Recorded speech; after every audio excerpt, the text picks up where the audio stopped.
Hello guys, welcome back to the channel. My name is Yev, and today I want to check together with you this DrunkDeer G65. It's one more keyboard with adjustable actuation point and rapid trigger and magnetic switches. Everything what you may need for the gaming. So plan for today: open the box, check this keyboard, open the keyboard, check the sound test, RGB test, and obviously look into the settings, web driver, and test how fast this keyboard is. Let's go.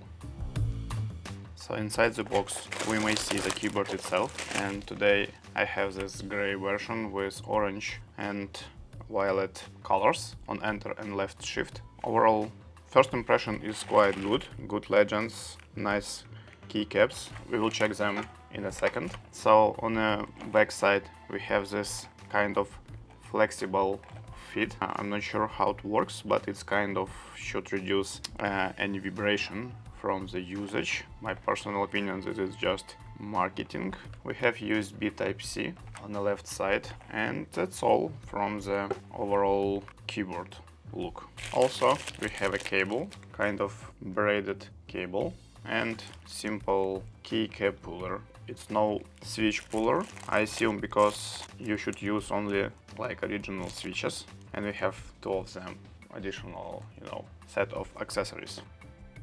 So let's start from the keycaps, and if I understand correctly, this is ABS OM profile, and they are, I think, not shine through. So here you go, just check it closer. They look nice, and on touch they're also quite pleasant, but from like general very simple keycaps. So from the switch point of view, this is magnetic switches with, I see this point, maybe you also will be able to see on your screens, like this is metal pin, and I assume this pin is working as a metal part or magnet part to register the press. So these switches are pre-looped and quite pleasant on touch and sound.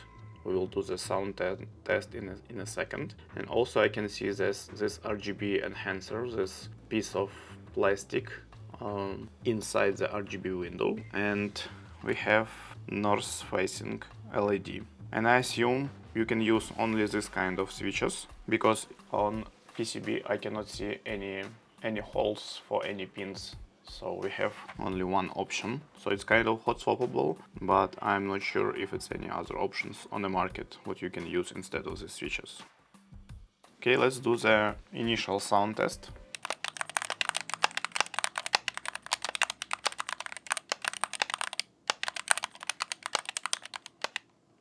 You know what? For the gaming keyboard of this budget, sounds not bad at all.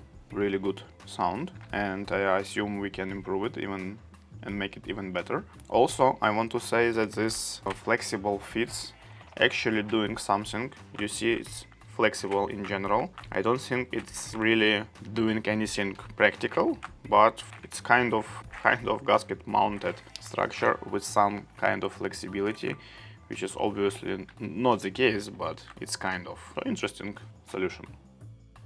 So from stabilizer's point of view, I can see that they are pre-looped, which is good, and interesting that 3 of them plate mounted and 1 of them is PCB mounted or something like that.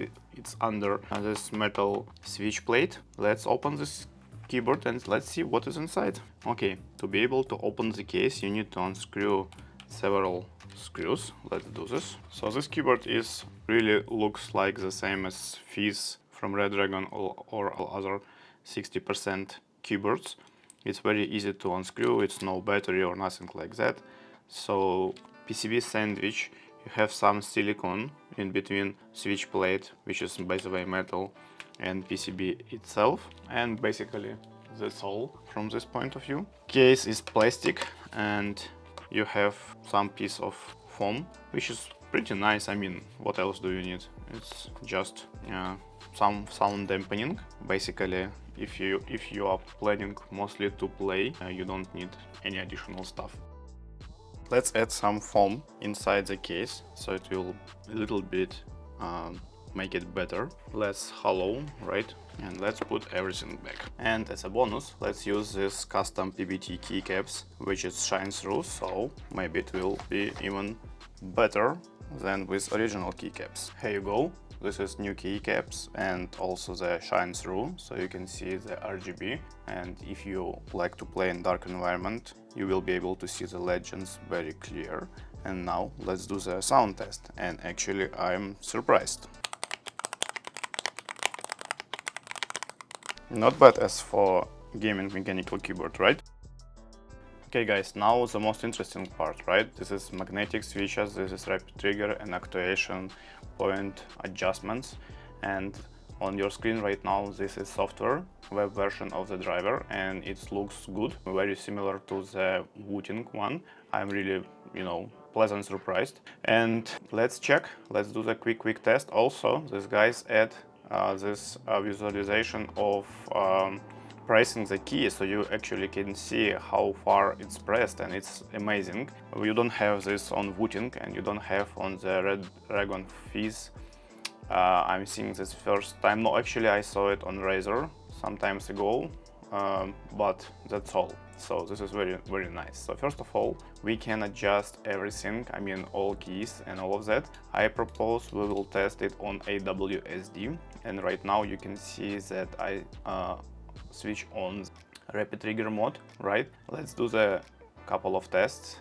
Let's first stay on 2mm, which is standard for all mechanical keyboard, and I will press these keys, so you will see that it should register the press when I will be at the middle of the key, right? You see it, middle. Now let's change it to 4, actually 3.8, right?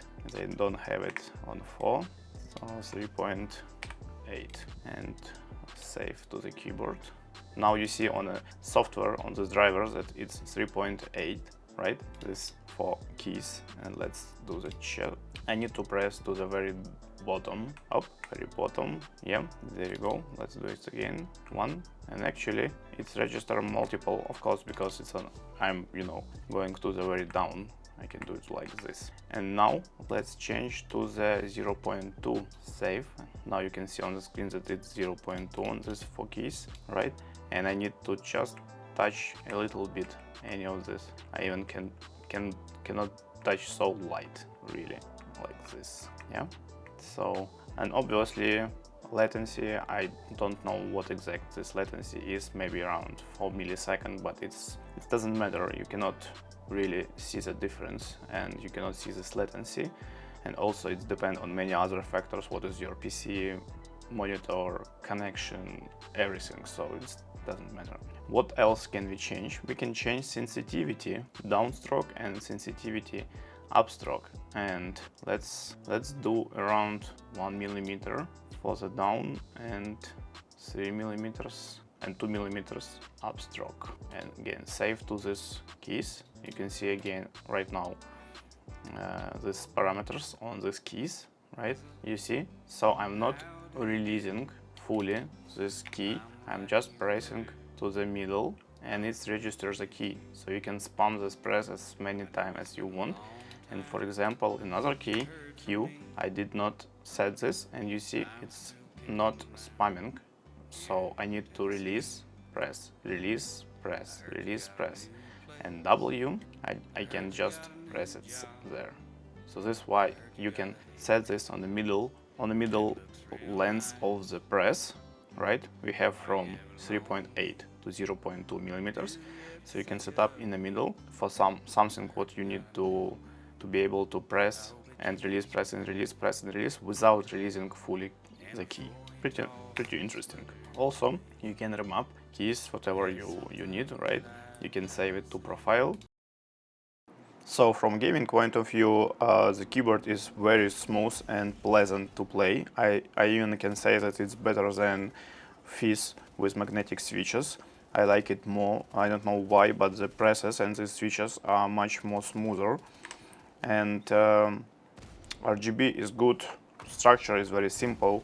So I would say it's a driver, UI of the driver application is much better than Fizz, kind of as Wooting. Speed and performance all good for this keyboard, so I don't have any issues. So if you're on a budget and want something simple but with possibility to adjust actuation point and rapid trigger function, feel free to order and check this keyboard as well. My opinion that this is very well made alternative of high price Wooting, but with the same kind of functions. Obviously not the same good as Wooting, obviously, but very close one.